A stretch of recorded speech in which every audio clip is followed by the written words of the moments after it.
Hello ladies and gentlemen, and welcome back to the channel. Today I'm making my predictions for the upcoming 2019 edition of Extreme Rules. A show that I think will be possibly the end of the current era we're going in before Eric Bischoff and Paul Heyman start to inject more into the show and change things around to where we could see how Raw was last week, how things would change and be a lot better in the future after we were bamboozled after this Monday's edition of Monday Night Raw. So now I'll hop right into my predictions for the 2019 edition of Extreme Rules. So we'll kick things off for the Raw Tag Team Championships, and we'll see the Revival defend their titles against the Usos. A match that we all know will deliver considering what these teams have done in the past and what they're all built up to. But I see after this barn burner of a match, the Revival retaining the Raw Tag Team titles. I think the Raw Tag Team division needs some stability. The belts have been on, it seems, every team in the division as of late, and I think the Revival keeping them could help bring the titles back into a little bit more relevancy here. And as we've seen from Paul Heyman in the past, he really likes tag team wrestling, and I think the Revival are a good foundation to build around for the future of Monday Night Raw. So now on to our next match, and that'll be for the WWE Cruiserweight Championship, and that'll see Drew Gulak defending his Cruiserweight Championship against Tony Nese. With Drew Gulak just winning the title at the last pay-per-view, I feel like he'll keep it here and beat Tony Nese. As we've seen in the Cruiserweight division, they usually get at least a multiple month run, and with this being the first defense, Gulak will definitely get the job done here and keep the Cruiserweight Championship. So now on to our third match, and the third match will be a last man standing match,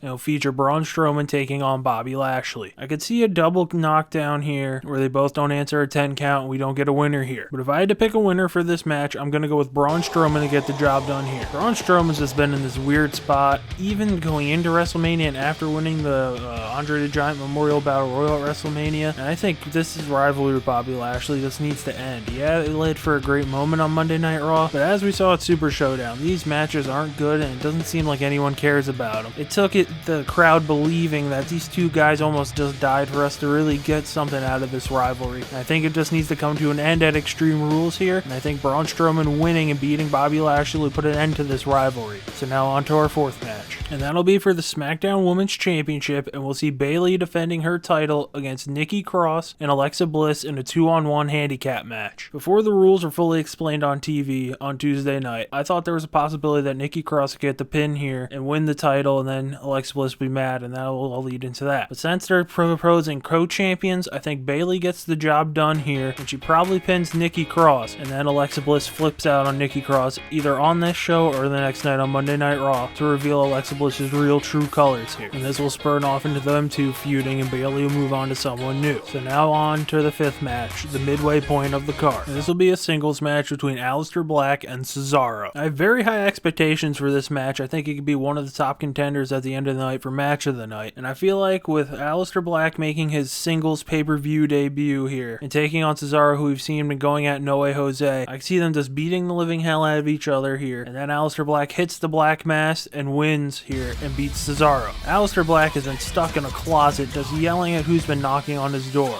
And he needs to get this win here and then have him move on, maybe even go for the Intercontinental Championship here and take on Finn Balor. We don't really know if he's a heel or a face or not. He's just been sitting in the back muttering to himself and wondering who's been knocking on his door for it seems like the past 2 months. Or another scenario I could see for Aleister Black is moving on to someone with more of a legend type status here and going on to face off with Randy Orton, maybe even at SummerSlam, so he can just start building names upon names that he's beaten until he starts going for titles. So now on to match number 6. And this will be a triple threat for the SmackDown Tag Team titles, where we see Daniel Bryan and Rowan defend their SmackDown titles against the New Day of Xavier Woods and Big E and the team of Heavy Machinery. With this being a triple threat, I could see someone else pinning each other, whether that be Heavy Machinery pinning the New Day or New Day pinning Heavy Machinery, and causing Daniel Bryan to flip out that this should have been a singles match and this is nonsense that they're not the champions anymore. But I feel as Daniel Bryan and Rowan will keep their momentum going here and win this match. Ever since becoming SmackDown Tag Team Champions, Daniel Bryan's has been on a firm roll smacking these tag teams in the face. Just throwing stuff back at him like, this is nonsense, you guys suck, we're the best. And I want to see Daniel Bryan keep this going for as long as humanly possible. So I think Daniel Bryan's has hit a whole nother level since turning heel in this tag team run, which most people would probably think is going to be a death sentence for some. Daniel Bryan's excelled and made this better than ever, and has people actually caring about the SmackDown Tag Team Championships. So now on to match number 7. And this will be for the WWE Championship, and we'll see Kofi defending his title against Samoa Joe. Now I think this is Kofi's best opportunity to lose. I think Joe's just been doing great work and could see him winning this match. But I just feel like Kofi still has more left in the tank with the WWE Championship, and I think he'll win this match and beat Samoa Joe. Whether that's Big E and Woods coming in there to do something to help Joe lose, or Kofi that's surprising Joe with a roll-up, or Joe pulled off a turnbuckle pad and then he runs into it and Kofi gets a roll-up somehow there, or hits a Trouble in Paradise. I feel like Kofi just needs to keep on winning here, and he could really be looked at as a full main event player even way after he loses this title in a couple of months. Now, I definitely believe it'll be some type of screwy finish because this rivalry will probably go on for a little bit longer. I don't know who'd be next for Kofi. It seems like this division is just so wonky, and with the wild card rule, no one knows who's on what show and who could pop up and be here. Hell, for all we know, next pay-per-view, it could be Baron Corbin taking on Kofi. And Kofi's great and all, but no one needs to see Baron Corbin over here. So hopefully we'll get some type of screwy finish. Maybe a coquina clutch that Joe will have in, and Kofi flips it over and gets the pin out of it, where it looks like Kofi was about to go out, but Joe was holding on to the submission for too long. But hopefully this rivalry will continue, and then Kofi and Joe will just keep putting on good matches. So now on to match number 8. Now this will be a no-holds-barred tag team match, and we'll see The Undertaker and Roman Reigns teaming up to take on Shane McMahon and Drew McIntyre. I feel with The Undertaker just having a bad taste in his mouth from his Goldberg match, I feel like Taker will be pulling out all the stops as much as he can, even at his age, put on a great match here, and I think the no-holds-barred stipulation will really help in that. And I think him and Roman Reigns will get the win here. After this episode of SmackDown on Tuesday night, I think Kevin Owens will somehow have a role to play in this match, screwing over Shane here, hitting him with a stunner, maybe screwing over McIntyre, getting him in the way, where Reigns will move on to something else, and then Owens will essentially take the Reigns role here to take on Shane. And this will keep going on because I really like what Owens was saying, kind of a little lower end pipe bomb he kind of had going tonight, but I have a feeling with the way Owens was talking tonight that this could potentially start leading to the end of seeing Shane McMahon on TV for at least till October, till they go to Fox. So hopefully Reigns and Taker do get the win in this match, and then Owens takes out Shane McMahon for at least 3 months, maybe even 4 months, and then we'll see the best in the world come Fox time in October.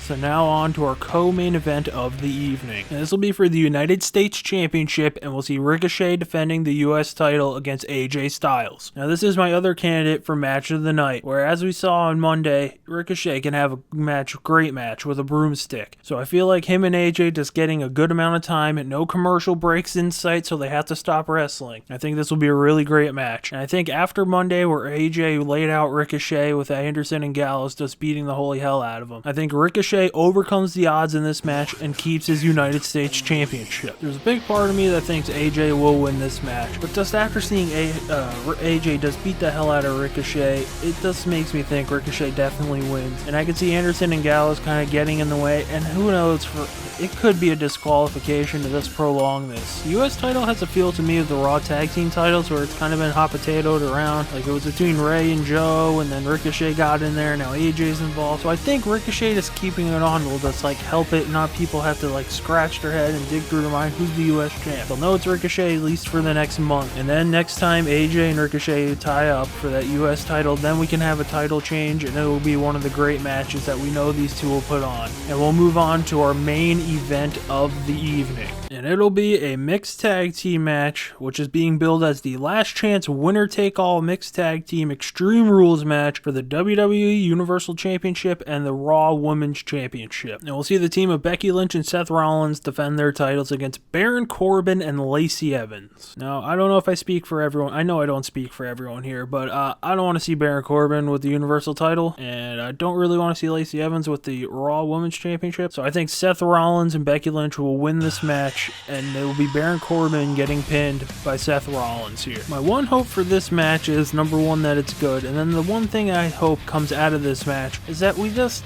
kind of branch back to where Becky and Seth were before this, because it just seems like they're on a weird path. I've heard numerous complaints from people that they don't like the pairing on screen. It's a little weird. So hopefully this will just break them off, and then it'll be Becky defending her stuff on her own, and then Seth will be defending his stuff on his own. Maybe Brock shows up, who knows. I don't think he'll be there. And if this match plays out the way I think it will, I think Baron Corbin will just go off and hopefully just be lost, or probably reignite his feud with Braun Strowman, and we all know we want to see that again. And I think Lacey Lacey Evans will kind of just be like that floater. Maybe she hops over to SmackDown to go after Bayley. I could see that. And then maybe Alexa Bliss comes back over to Raw and takes on Becky Lynch after this. I just don't like this wild card rule. No one knows what's going on. It's really confusing. This seems like it's a mess. So, yep, we'll have Seth Rollins and Becky Lynch retaining their titles at the end of this winner-take-all Extreme Rules match. So that'll do it for my predictions for the 2019 edition of Extreme Rules. Leave your thoughts about Extreme Rules in the comment section below. If you liked the video, hit the like button. If you like what I'm doing on this channel, want to see more, hit the subscribe button. And as always, thanks for watching.